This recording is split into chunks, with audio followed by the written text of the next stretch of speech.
নমঃ শিবায়। হর হর মহাদেব। নমস্কার বন্ধুরা, আশা করি বন্ধুরা আপনারা ভালো আছেন, সুস্থ আছেন। তো বন্ধুরা, এখন চলছে পবিত্র শ্রাবণ মাস। দেবের উদ্দেশ্যে নিজের সাধ্য মতন মহাদেবকে অর্পণ করছেন, মহাদেবের জন্য ব্রত করছেন। তো বন্ধুরা, আজকের এই ভিডিওটির মাধ্যমে আমরা জানতে পারবো শ্রাবণ মাসে যারা মহাদেবের উদ্দেশ্যে সোমবার ব্রত করছেন তারা সেই ব্রত কিভাবে ভাঙবেন এবং কখন ভাঙবেন। তো চলো বন্ধুরা, সর্বপ্রথম ব্রতের কথা বলবো। যে কোনো ব্রতই কিন্তু নির্জলা ব্রত করাই শ্রেয়, কিন্তু সকলের পক্ষে কিন্তু নির্জলা ব্রত করা সম্ভব হয়ে ওঠে না।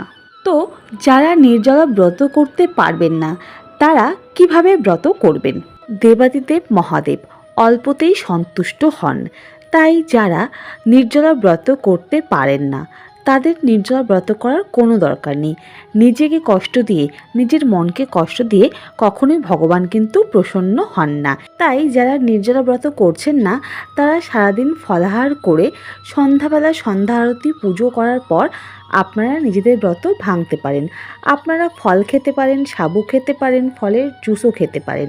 আর যারা ফলাহার করছেন এবং যারা নির্জলা উপবাস করছেন না তারা চেষ্টা করবেন লবণ জাতীয় কোনো খাবার না খাওয়া। আপনারা লবণের পরিবর্তে সিন্দুক লবণ ব্যবহার করতে পারেন।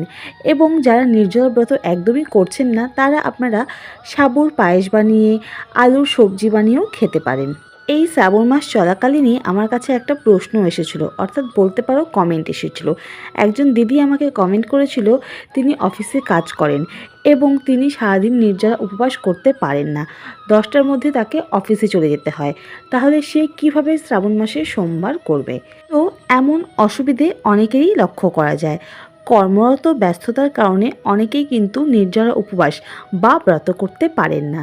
তো তারা করবেন কি, সকালে অফিস যাওয়ার আগে বা আপনাদের কর্মক্ষেত্রে যাওয়ার আগে ভগবানকে পুজো করে নেবেন এবং মহাদেবের মাথায় জল, ফুল, দুধ, বেলপাতা অর্পণ করবেন। তারপরে আপনারা খেতেই পারেন। প্রথম এই দিন নিরামিষ জাতীয় খাওয়ার এবং নেশাগত কোনো রকম দ্রব্য আপনারা এই দিন সেবন করবেন না। যারা নির্জলা ব্রত উপবাস করেন তারা কখন ব্রত ভাঙবেন? তো বন্ধুরা, যারা আপনারা সকাল থেকে কিছু না খেয়ে থাকেন তারা আপনারা সন্ধ্যাবেলা ব্রত ভাঙতে